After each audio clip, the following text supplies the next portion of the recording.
ओम नमो भगवते वासुदेवाय। क्या आप जानते हैं कि मुगल काल में ही सबसे ज़्यादा अकाल क्यों पड़े थे? मुस्लिम शासनकाल की एक और सच्चाई जानिए। भारतवर्ष में खेती किसानी एक मुख्य पेशा था। पूरे देश की 95% आबादी गांवों में निवास करती आ रही है तथा खेती किसानी करने वाले किसान और मजदूर का जीवन व समस्त ग्राम समुदाय का जीवन, किसान मजदूर बढ़ई लोहार आदि अन्य जीवन, सभी कपड़े आदि बुनने को लेकर जीविका चलाने वाले काम करने वाले लोगों का जीवन प्रकृति और मौसम के रीति रिवाजों के ऊपर आधारित था। अगर भगवान की कृपा से मौसम फसल के अनुरूप रहा तो जीवन में ताजगी आ जाती थी। यदि किसान ने जो फसल बोई और प्रकृति का मौसम उस फसल के अनुरूप न हुआ तो ग्राम्य जीवन बेबस जीवन जीने के लिए मजबूर हो जाता था। उस समय फसलें वर्षा पर निर्भर करती थीं। इसलिए लगातार मौसमी वर्षा न होने के कारण अकाल पड़ जाता था, भूखमरी फैल जाती थी। ग्रामीण क्षेत्रों में किसान मजदूरों की आर्थिक दशा बहुत खराब हो जाती थी। किसान सूखे की मार बिल्कुल नहीं झेल पाते थे। इस सब का मुख्य कारण मुस्लिम शासक धन की खूब लूटमार के बाद भी केवल अपने किले दुर्ग बनाते थे, अपने ऐशो आराम पर पैसा खर्च करते थे तथा सैनिक शक्ति को बढ़ाते थे। लेकिन जितने धन से एक दुर्ग बनता था उससे बहुत कम धन से कुछ नदियों पर बांध बनाए जा सकते थे।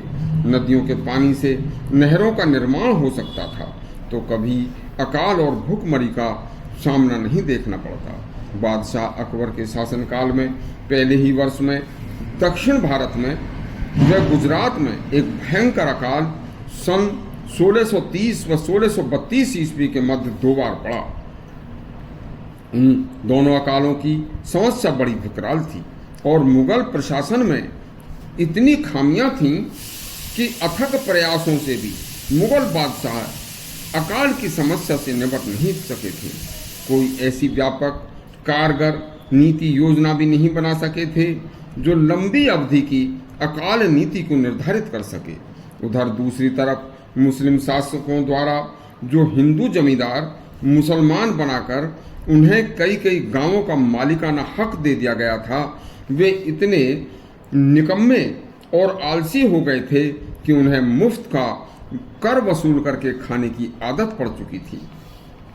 देखिए, आलसी व विलासिता में डूबे वह जमींदार जो मुस्लिम धर्म अपनाकर हिंदू से मुसलमान बने और जमींदार बने, वह सभी जमींदार आम पब्लिक से कर टैक्स उठाते थे तथा उस टैक्स का कुछ हिस्सा अपने पास रखकर बाकी धन मुगल प्रशासन को पहुंचाते थे तथा जो जमींदार जितना ज्यादा धन जनता से वसूल कर लाता और तो उसका उतना ही ज्यादा सम्मान मुगल शासक किया करते थे। स्थिति बहुत भयानक हो गई थी।